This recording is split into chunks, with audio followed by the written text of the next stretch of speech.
Good morning. For the record, my name is April Olson. I'm here on behalf of the Conservancy of Southwest Florida and our 7,000 supporting families. And we really appreciate the fact that you're hosting this workshop today, so we have an opportunity for an open dialogue about the RLSA program. And so with the RLSA, we're not talking about a 100-acre project or a 1,000-acre project. We're talking about 45,000 acres. And as you know, right now there's a plan by 11 landowners to fully develop the RLSA. So the decision that you all make as elected officials is one of the most important decisions that any elected official across America makes. This is a big deal. Because the decisions you make will have far-reaching effects on water quality for Collier County, on listed species habitat as well. There's a lot of rare and endangered species in the RLSA, for traffic, and it'll affect many generations of folks who live in the RLSA. And we just want to see that there's a balanced approach to development in the RLSA. And so I'm wearing green today. You'll see a lot of folks in the audience wearing green today. And this represents that we'd like to see sustainable development in the RLSA. And we want to make sure that it's a win-win for both landowners and the environment and the public.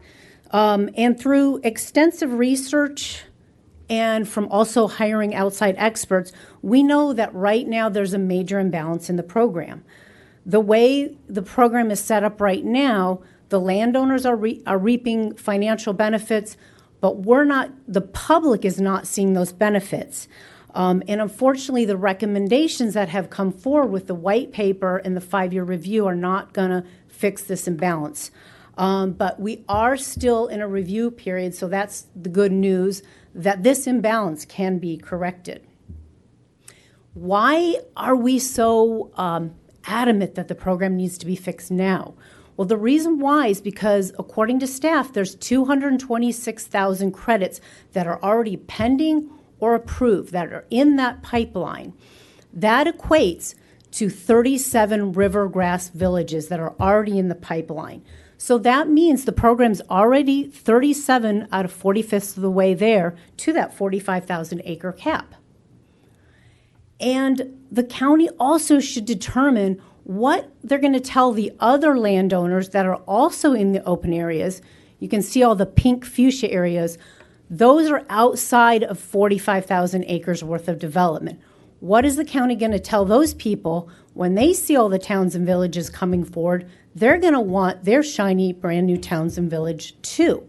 And we know that there's way more credits in the program than 404,000, which is what staff is saying right now. And we're happy to share that information with you. And county staff in their presentation provided this slide that the RLSA is providing a lot of benefits for the public. And we have a different take through our research on whether these benefits are actually being realized. In fact, on the left, these are the benefits that the landowners are already realizing. They get a 20-fold increase in density if they choose to use the program, from 1 home per 5 acres to up to 4 homes per acres. Their property values increase. They have a more cost-effective plan to develop. They can develop far past the current urban boundary, etc. All those benefits you see on the left are already happening. But the benefits that the public were promised when the program was adopted that you see on the right are not happening. I'm not going to hit on all of these, but just a few of them today. The first is conservation at no cost to the taxpayer. This was a huge benefit that was being sold to the public when the program was adopted. But is it really happening? In fact, from one of staff's presentation today, it says that 55,000 acres have been preserved at no cost to the taxpayer. This slide is from Eastern Collier property owners at one of the RLSA workshops. And it says total conservation land has grown to 50,000 acres that have been permanently preserved, protected, and managed at no cost to Collier County taxpayers. It's valued at $500 million. That sounds like a great deal. And here's one more slide from another RLSA workshop from the landowners They compare the RLSA program to Conservation Collier and Conservation 2020 in Lee County, and they say we're placing so much land in conservation that it's even better than those two programs. But it's a myth that 50,000 plus acres have been placed in conservation in those sending lands. Reality is 1% of the sending lands have been placed in conservation of those 50,000 plus acres. And here's the proof. This is staff's report from the white paper, and it lists all the sending areas. There have been 50,000 acres of SSAs. Out of those, 651 acres have gone to conservation, which is 1%. The reality is the lands have been farmed for decades, for tomato fields, for citrus groves, for water management features, and they're continuing to be in agriculture. And it's important that we conserve our agriculture because agriculture provides habitat and flood control, aquifer recharge, but we need to call it what it is. This is agricultural preservation, not conservation. The second benefit that the public was told is that a lot of these lands in the SSAs would be restored at no cost to the taxpayer in mammal corridors and flowways and wetlands. But this, again, is a myth. Restoration is not occurring in the RLSA. Only 0.8% or less than 1% of all those 50,000 acres have been restored. And here's the proof. This is a document from staff from one of the RLSA workshops, and circled in red, it says restoration completion is 428 acres. That's less than 1% of that 50,000. So why, you ask, is almost no restoration taking place? That's because restoration work, as crazy as it is not even required to earn restoration credits. And that's because if you look at the Land Development Code, there are two types of restoration credits. One are the R1 credits, and if you look in red, it says that the applicant makes no commitment to undertake restoration. So basically, they get credits for dedicating the lands for restoration, but they don't actually have to do the work. And these are the types of credits that the landowners are cashing in on. The second type is the R2s, where they actually have to carry out the restoration. That's where that 428 acres have come in. So one landowner has restored their property. Okay. The next is protection of listed species and habitat. Of course, you know this has been a major benefit promoted of the program, but is this really happening? In fact, the goal of the RLSA, if you see in red, one of the major goals of the RLSA is to direct incompatible uses away from wetlands and upland habitat. But we have 4 pending applications in for villages right now.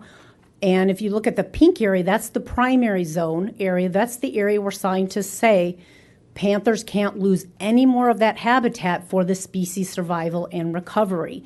3 out of the 4 villages would impact almost 3,000 acres of primary zone, and even impacts to those WRAs as well, in addition to that. And staff in their presentation said that future benefits of the RLSA will be that additional panther corridors will be protected. And that's one of the push in the 5-year review, that these panther corridors will be protected. But we had a leading panther scientist take a look at that 45,000 acres of development within the HCP, and he looked at the 2 corridors of Camp Keystrand and Okalaway Coochie Slough, and this is for adult breeding panthers, which are 3 years and older. And he modeled, if you look at A, the left one, that's high, that area has high panther habitat value. B is his model prediction of what would happen to that corridor because of the location of that 45,000 acres of development. And he says those corridors will be severely fragmented, narrowed, and shortened as a result of HCP development. What about traffic congestion and less costly road network? We've talked a lot about today, and staff has talked a lot about today, how the program is supposed to create communities where people live and work. There's supposed to be a lot of interconnectedness, and so people are supposed to basically stay where they live. And staff also had this in their presentation as a benefit to develop a regional transportation network. But I say be careful what you ask for. Once you put a line on a county document for a road, that assumes responsibility for the taxpayers. What is going to happen with the major new roadway network as in regards to traffic, not only in the eastern Collier, but what's going to happen to traffic out on the urban areas where we live right now? What about the cost of this network? What about impacts to listed species? And is there really a pressing need for this big roadway network? We already know that the landowners have been pushing for a large transportation network out east to accommodate all the towns and villages. In fact, this map that you see on the slide is from 2008. And all of the red and the green and the lines and the dashed lines, those are the areas where they would like to see new roads and expanded roads or widened roads. And it totals 200 miles of projects. We know the cost is going to be in the billions of dollars. Why should the taxpayers pay for a road network that the landowners need for their 45,000 acres of development? This slide is, this information on the top is from the Panther Review Team, which is the expert of Panther scientists that landowners hired to look at their development proposal. And on the new Eastern Collier Transportation Network that the landowners would like to see built, the daily vehicle traffic trips would increase from 71,000 to 800,000 vehicles a day, a 10 times increase in traffic on the Eastern Collier network. And about 200,000 vehicles would be added a day to that network. But we all know that those people are not going to stay out in Eastern Collier. They're going to want to go to our beaches, restaurants, golf courses, universities. So it's going to increase traffic out on the urban coast. Is this something the public wants? I don't know. I hear a lot of talk about too much congestion in Collier County. This is going to make it worse. Traffic on Corkscrew Road is going to increase 23.5 times, and on Immokalee Road, almost 8 times by the end of that 50-year permit. Who's going to pay the hefty price tag for this road network? Well, the landowners have already said in their habitat conservation plan, and this is from page 110, and you all may remember this because you're on the MPO board, that they said the environmental mitigation costs are the responsibility of FDOT and the MPO. And that's us, that's the taxpayer. And according to the MPO, the average lane mile for roads within the Panther consultation area is about $84,000. And that's per lane, not just the distance or the mile. And this is another Collier County document. You can see the blue hashes and the green hashes. That's the Panther consultation area. So nearly that 200 miles of new and expanded roads is within that Panther consultation area. I don't know if you all remember when Joe Minicozy came to speak over the summer, and he did an analysis of the RLSA. And this is his slide, and he says the yearly maintenance costs for the county roads are about $65 million for our existing roads. So we have to remember a massive road network is a liability. That means that we are going to have to pay for the maintenance costs from now on. So what would the added maintenance costs of this Eastern Collier network be for 200 miles of new and expanded roads? Another thing the county it'd be great if the county considered is, do we have revenue sources that are secure for the next 50 years? And you all know, because you're members of the MPO board, that the county relies on the transportation impact fees and fuel taxes to pay for this road expansion. But if you remember, House Bill 207 was passed last legislative session, and we can no longer collect 33% up front for those TIFs. So the county's on the hook up front. also fuel taxes have been continuing to decline, and because of the electric vehicles and fuel-efficient cars, and according to the MPO, the levels will continue to decrease by 1.5% per year. So also, a lot more people are working from home. Is there even a need for this large transportation network? There's so many things that are happening in transportation, flying drones for delivering pizza, et cetera. So there's a lot of things to consider. We also know Collier County is one of the top most vulnerable places in the state of Florida for sea level rise. If you look at the map on the left, the green areas, those are the the areas that get inundated with flooding on a regular basis. In 50 years, you see the map on the right, and this is NOAA's sea level rise viewer. You see a lot light blue areas and green areas. Those are also areas that will become flooded on a regular basis by 2050. That's only 30 years from now. We already have roads that are underwater on a regular basis.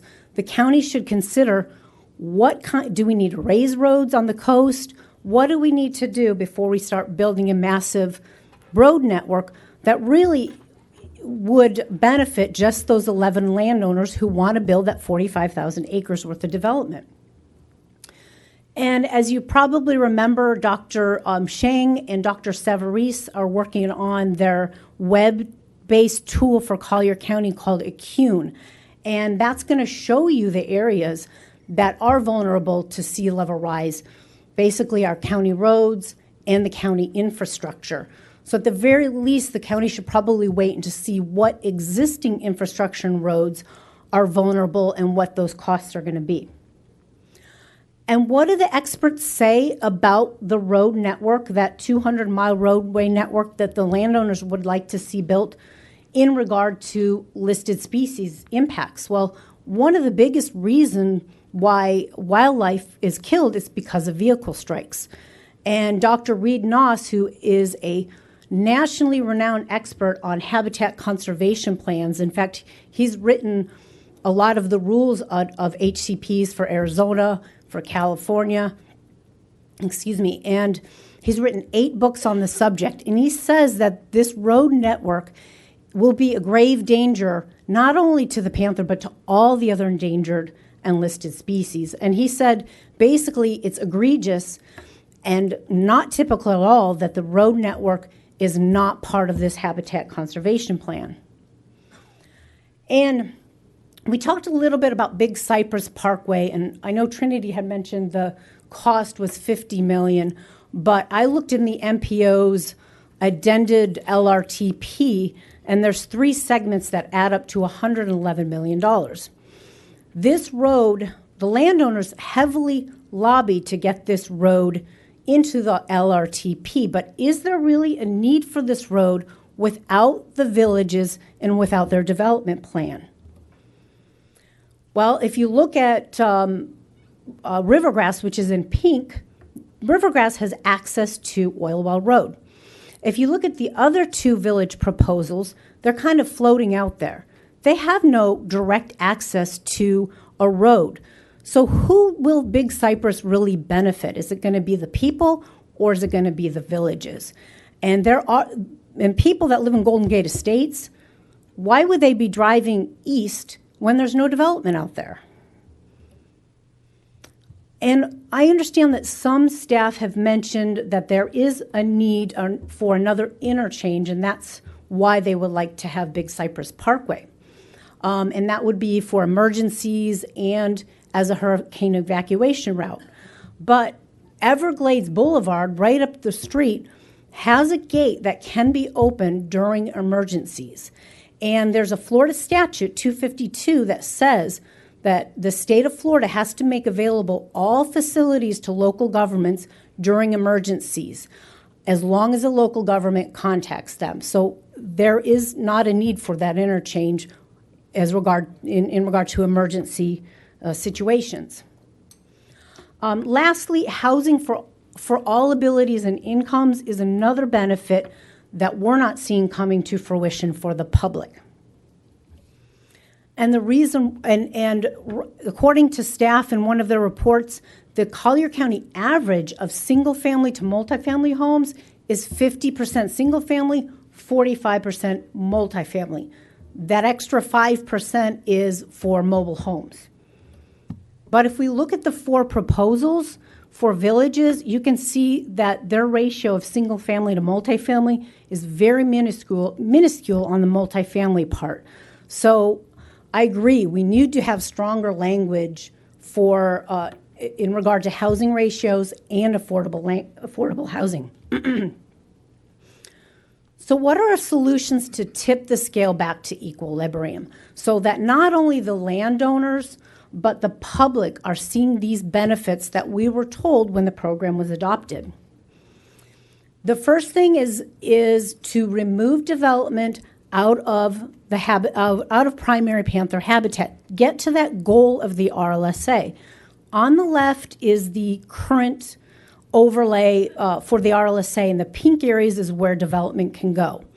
On the right is our vision map, and those yellow areas that you see would then become habitat stewardship areas. And by protecting the areas in yellow, you're protecting habitat for all the listed species because the panther is a wide-ranging animal. The development areas would shrink to those pink areas, so the road network would be a lot smaller. There'd be a lot fewer costs for EMS, fire, police, busing, etc. And 41,000 acres of ag lands would be saved, 6,000 acres of wetlands would be saved. Now you might ask, what will those landowners that become habitat stewardship areas earn credits? Yes, they would earn credits, but the program needs to be recalibrated considerably, not 10 units per acre as the 5-year recommendation recommends, maybe 20. It needs to be recalibrated so there's no credits left over for those other landowners, to build. And our recommendations, other recommendations, I'll just summarize them again. The term conservation should only been used when the lands are taken down to the conservation layer. Otherwise, it needs to be called agricultural preservation. R1 credits, they have no environmental benefit. They only increase development potential, and that's where the landowners are really, they're cashing in on those credits, and we're getting nothing. Road network, please evaluate the costs, the needs, what's going to happen with our vulnerable assets due to flooding and sea level rise first. And then we know that there's way more credits in the system than what Wilson Miller said in 2008. I'm happy to provide that information with you.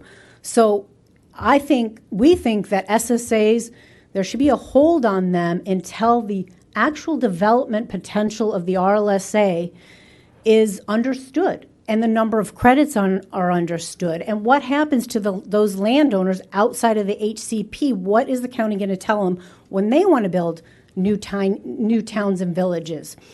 And the housing ratio, there needs to be, it should be where it's equal to the county average multifamily to single family. Lastly, I didn't really talk about it, but water resources, as you know, are extremely important, and we're having a lot of water quality issues in Collier County. This plan is 45,000 acres of development, and no one knows what all of these mostly single-family homes with fertilized yards, golf courses, rooftops, and impervious surfaces, how's that going to impact our water quality and quantity? We've got 2 major flowways that run through the RLSA. So the county should look at this as a whole and determine if our water resources are adequately protected. And lastly, the county also should do an economic assessment to determine if there are any costs to the taxpayers based on this 45,000 acre development footprint at the densities of 1 to 4. So the takeaway from this, and thank you for listening, is that our goal is to get back to a balanced approach to development in the RLSA before all these credits are cashed. So I know I went over a lot today, and I will email all of you my presentation. And if you want to meet one-on-one, I'm more than happy to meet with you. So thank you very much. Before you run, let's see if